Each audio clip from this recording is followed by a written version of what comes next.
This time I'm going to show you how to make this sweet little drawstring bag. It fastens around the top with 2 strips of ribbon that thread through a channel. It's fully lined on the inside. It has a handle, as you can see, and I've used a contrast fabric to make the gusset around the bottom, which gives the bag even more space on the inside. Of course, you can make this in any size that you like, so if you wanted to experiment after you've made your first one and make it in a larger size or even a smaller size as a gift bag, then it would work in any size that you choose. Now, I've left the materials list and your cutting instructions in the description box underneath the video, so go get all your fabrics and let's get sewing. So I have 2 outer pieces, 2 lining pieces, 2 pieces that I've folded in half already and pressed, and that's going to make the channel for the ribbon to go through. And I've got 2 gusset pieces, one from outer fabric and one from lining. These will be too long, and I've done that for a reason. I'll explain that as I go. On the wrong side of the outer pieces, so on the gusset and on the front and back, I've already put some interfacing. I've used this time a G700, a Vlieselene, which is a woven interfacing. So I think it's going to give it enough sturdiness without being too stiff, because remember, this is a drawstring. It's going to gather around the top, so I don't want it to be too thick, so I'm not going to use a fleece or wadding, but I do want it to be quite sturdy, not as flimsy as just having no interfacing at all. So that's why I've chosen to use this one. So first thing to do is to take my circle template, and I'm just going to round off the bottom corners. So I'll just make sure I've got my fabrics the right way round, and I'll do these 2 at a time. So I'm going to use just a ribbon reel. So this is about 3 inches across, and draw a circle around here. And then cut out the shape. So I'm cutting through the front and the back at the same time here. And this one.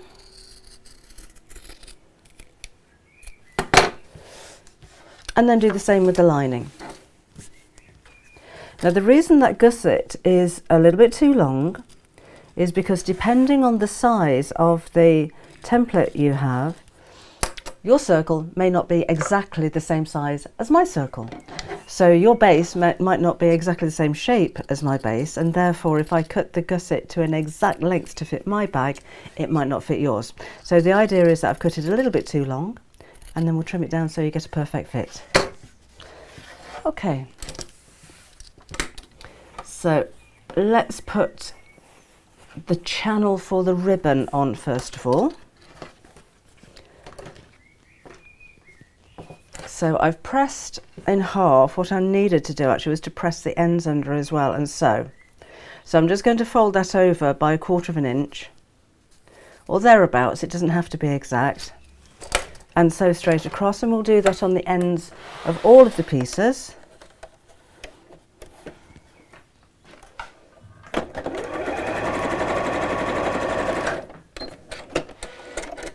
And again, fold over and sew. I'm not measuring this, it's just around about 1/4 inch, just to make a little hem and to make the ends of those pieces neat. And the same on this one. So fold over and sew. And the same here. Fold over and sew.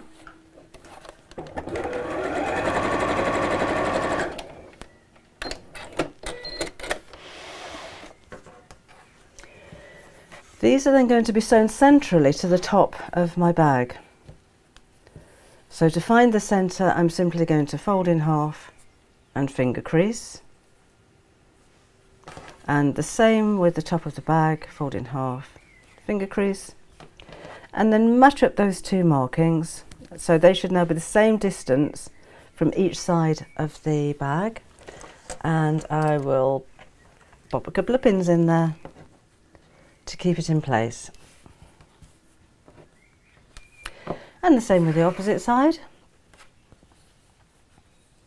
So let's fold in half, finger crease, fold in half, finger crease,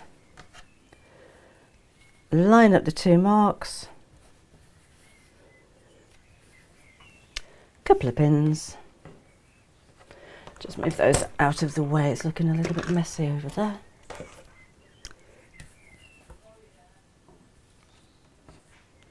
And I'm going to sew these across the top, but within the seam allowance, so quite close to the edge.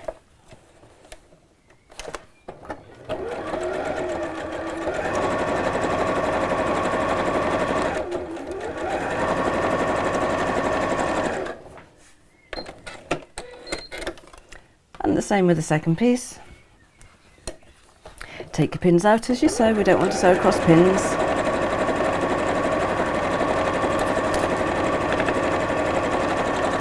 There we go. Then we'll put the gusset in.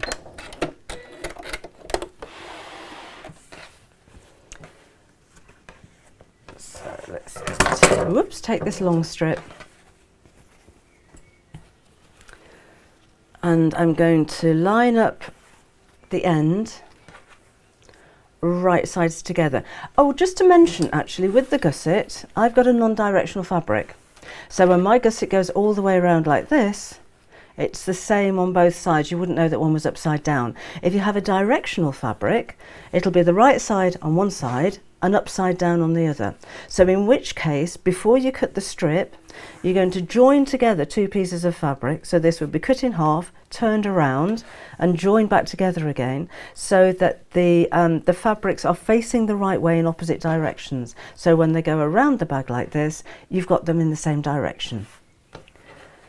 Let's pop this to the side here, and again I'm going to use plenty of pins to hold this in place, and just line these up edge to edge. I know my pins are very long, but I can see them. I tend to use flower head or these button head pins most of the time. Now when I'm coming to the corner here, I'm just going to make a few snips into the seam allowance, so not very deep, just to allow the fabric to kind of flare out around the curve, and it makes it easier to sew. So let's show you here. So as I come into the curve, you can see that kind of spreads out. So don't cut them too deep, because we don't want to be cutting kind of within the seam, so not where the stitches are going to go. Don't pull this tight, we don't want to distort it. So I'm coming up to the next curved corner here, and like before, I'm just going to make those few snips into here.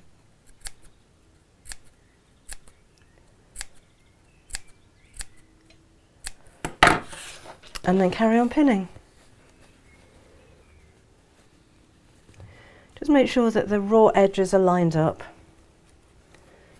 And that'll make sure that you keep the shape of your bag perfect.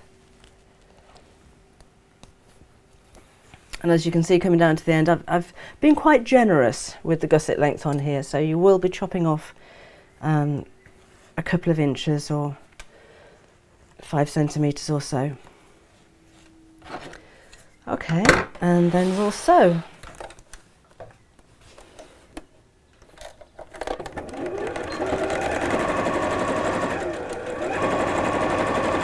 So take the pins out as you go, and when you come to the curved section, take it slowly.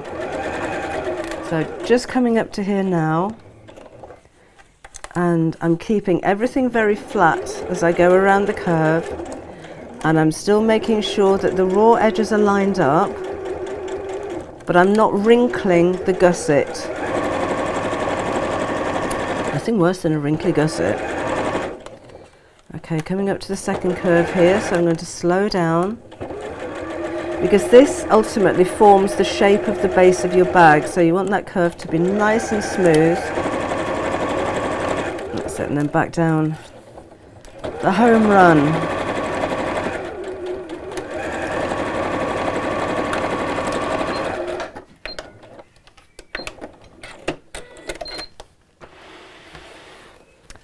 So that's how we're looking there. So I can check now that the corners are wonderfully neat. At this point, if you do find they've got any little puckers, or you're not happy with the way that those corners are looking, then you can unpick and do that again. And then we're going to do the same with the opposite side. So that's the bit that needs chopping off ultimately. So we're going to start on the same side as we started previously. and do exactly the same as before. So line up the edges and pin. Again, don't pull or twist the fabric. We want this to fit exactly the same as it did on the first half. Otherwise the whole bag is going to have a twist on it. So coming up to here again, let us snip into the seam allowance.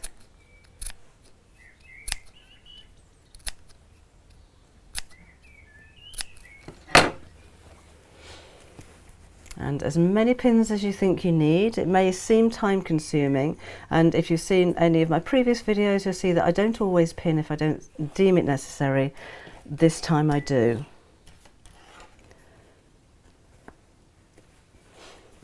There we go, just line up again those raw edges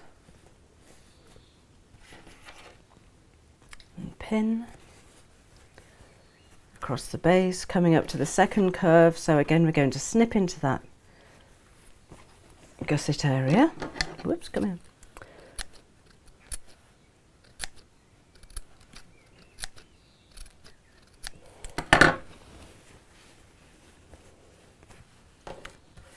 And more pins.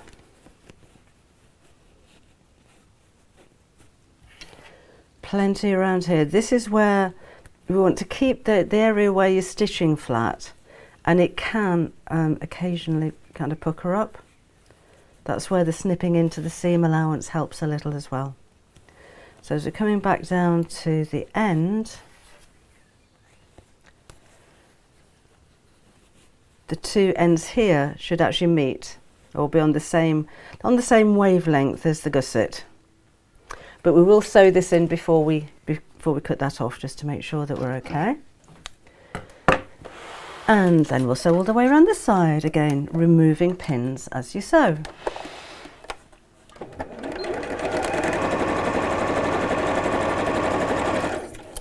Put my pin cushion this side actually would be easier.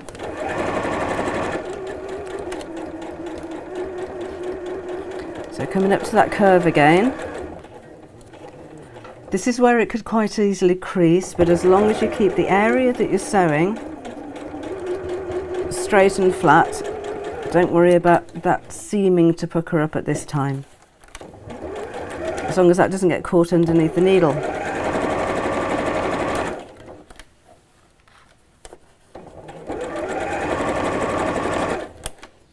Okay, let's pull this so that the raw edges meet. Nice and slowly around that curve.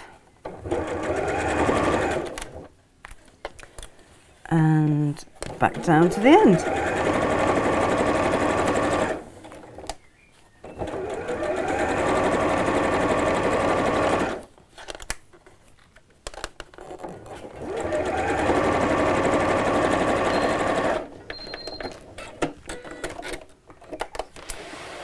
Now at this point I'm going to turn the whole thing the right side out and make sure everything's sitting square.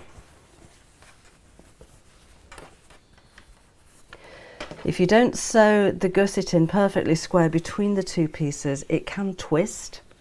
So I just want to make sure that that's not twisted. You'll know if it is, because it'll be a bit like that.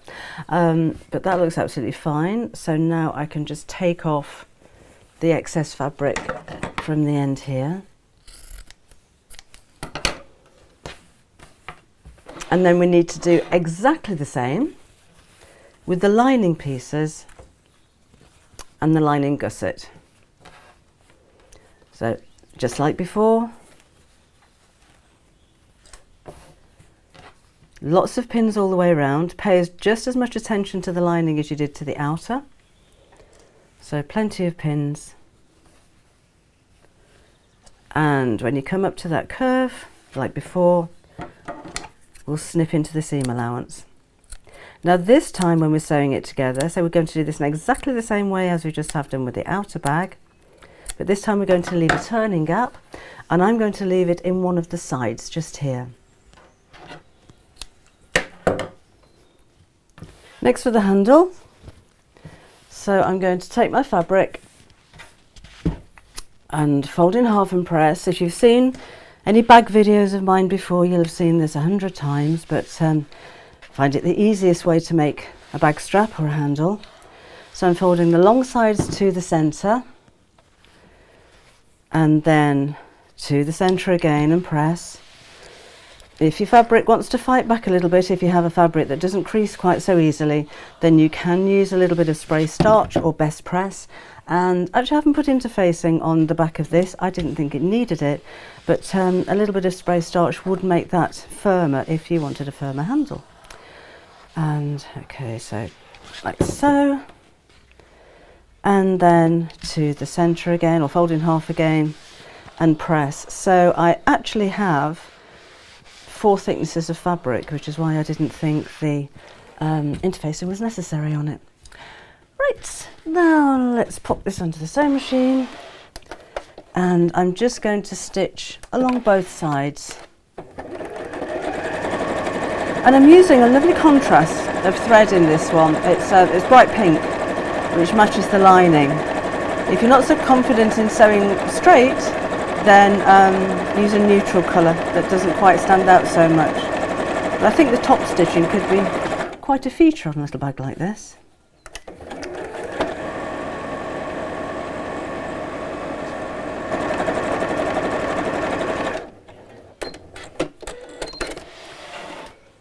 And we're going to take the bag, the outer bag, and we're going to sew these facing downwards. Just going to trim the end of that, that's not too tidy. So facing downwards over the side of the bag. Have a pin in there. Make sure that it isn't twisted as you come over to the opposite side. And this again facing downwards over the gusset panel. And I'm just going to sew across the top of here, again within the seam allowance, so quite close to the edge, just to hold this in place.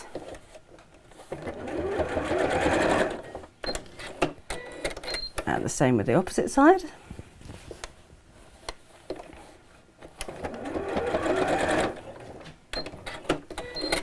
And then make sure you take your pins out. So I've got the outer bag the right side out. I've got the lining inside out. I'm going to push the outer inside the lining so the right sides are together. Push that down. And matching, make sure the handle's facing down. Matching the seams, I'm just going to pop a pin in there. I'm just going to push the seams in opposite directions. I'm not worried about pressing open or anything like that. So squish those away from each other. And that's it. And then I'm simply going to sew all the way around the top.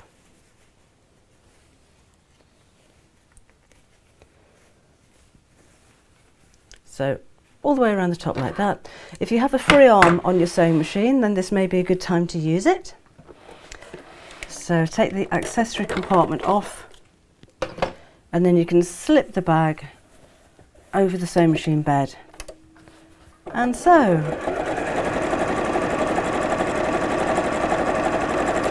Make sure you take your pins out as you go. The side seams, it's quite thick there now.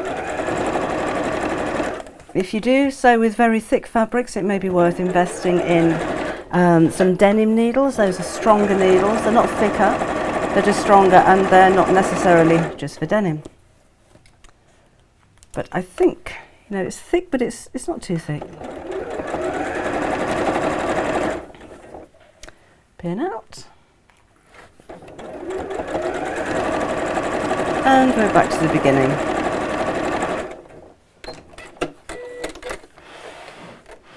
Right, so now let's turn the right side out through that turning gap that I left, which is just big enough to get my hand inside, so I can grab hold of the outer fabric and simply pull it through.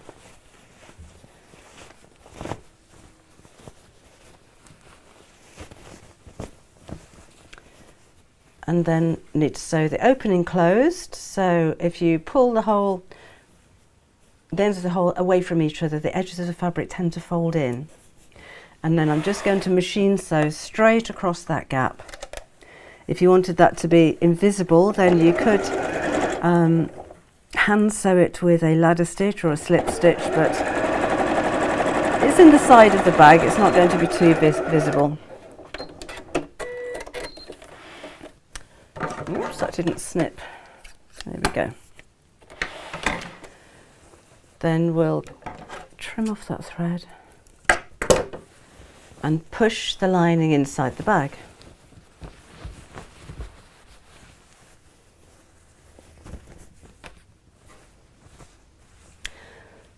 I'm going to just press around the top and then top stitch it.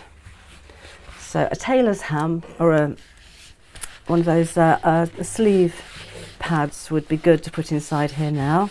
I haven't brought mine down with me. But that would allow me to get right inside the bag and press the side seams as well. This won't quite fit in there. Let me see what it looks like if I press from the top.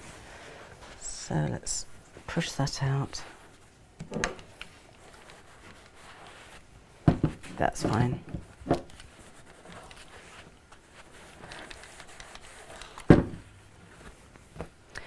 You can, if you like, kind of pinch the seam and actually press directly over it, and that's going to kind of encourage the shape of the bag to stay as you want it to be. So let's do that. That's a nice finish. And the curves. Then I'm just going to top stitch around the top of the bag before I put the drawstring ribbon in.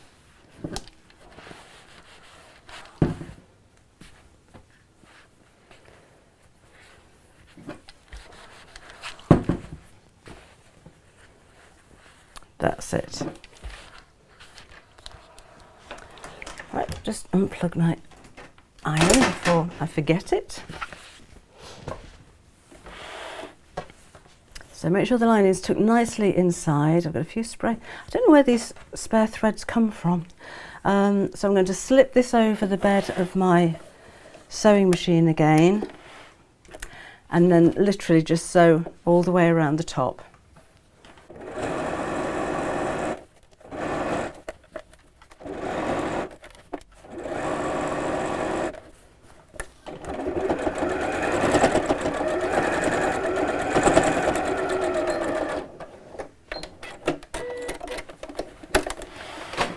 So almost finished, just put that on before I forget.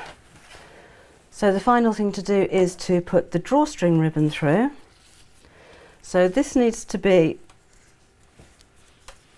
just a bit longer than the circumference of the bag, and we'll need two pieces because they're going to go in opposite directions. So your measurements again will be in the description box underneath the video.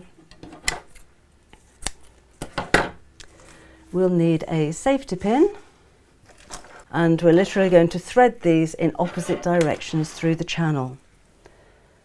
So I'm going to fold the end of the ribbon over and then put the pin through, so there's not so much stress on it, so it's not going to tear the ribbon. And push this through in one direction. I just got a thread there.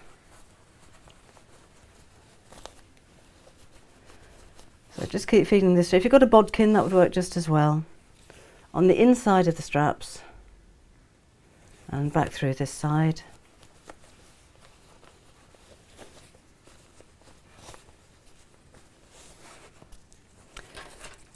And the pin comes off, and I'm just going to tie these together in a knot at the end, quite close to the edge. If you had a little bead, that would look nice on the end as well. But mine's going to be a knot, make that nice and tight. And then the second piece of ribbon is going to go through the same channel, so fold over the end again, but in the opposite direction. So just feed it through as before.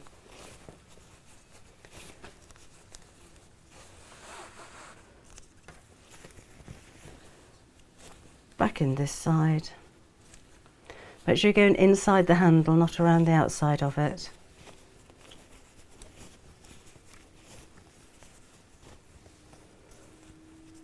and out again.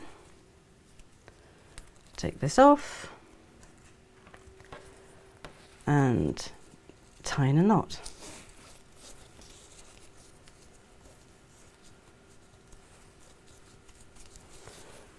There we go.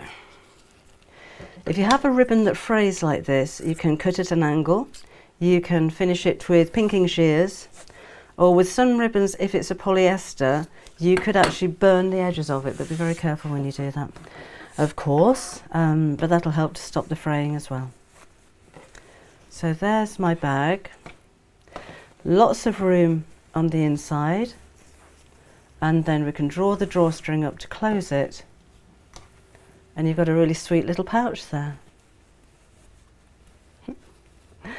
You can make these in lots of different sizes. You can use many different fabrics. I just think it's a pretty little bag. Make a nice gift bag, actually. Actually, it'll mean that the gift bag will probably be the main gift. But I hope you like it. Hope you make lots of them. Hope you enjoy making yours. See you again next time. Bye bye.